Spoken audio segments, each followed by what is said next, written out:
तर नमस्कार म्हणजे आजचा विषय असा तर आजचा दौरा होता माझा दोडामार्गात. कारण दोडामार्ग एक बारीकसा काम करून पुढे माझ्या मित्राकडे जायचा होता. कारण जाता म्हणा 12 वाजले म्हणा निमार पण खूप पडलेला. त्याच्यानंतर मी येऊन पोचले आमच्या मेन दोडामार्गच्या बाजारात आणि थंयसरच आमच्या गावाला दुकान आहे बारीकसा. म्हटलं जाताना त्याला जाता जाता भेट देऊन जाऊची. हो मुळे कसे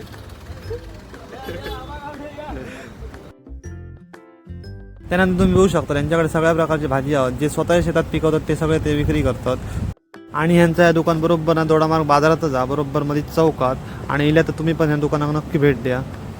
त्यानंतर त्यांच्याकडे गावठी कडधान्य पण अवेलेबल असतं. तुमका होई असते तर नक्की बघा. चवळीया कुळीद उकडे तांदूळ आणि पोहे सगळे प्रकारचे त्यांच्याकडे अवेलेबल. त्यानंतर मी निघाले माझ्या पुढच्या ठिकाणात जाऊ.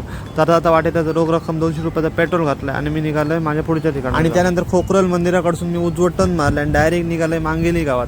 आणि मांगेली गावात पोहोचल्यानंतर सड्यारसून काय त्यांचा व्ह्यू दिसतो तो खूपच भारी होतो. एक फायनली मित्राच्या घराकडे येऊन पोहोचलो आणि व्हिडिओ काढता तो बघून फोन. त्यानंतर त्यांनी माझ्यासाठी दोघं बारीकसा गिफ्ट घेऊन येलेलो. म्हणाल तुझ्यासाठी खूप उपयोगाचा.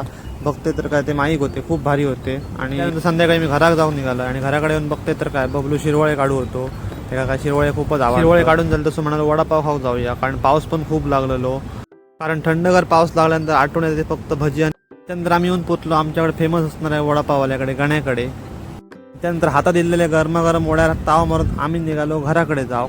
तर आजचं माझं मिनी व्लॉग तुम्हाला कसं वाटलं लाईक करा शेअर करा आणि कमेंट करून नक्की सांगा.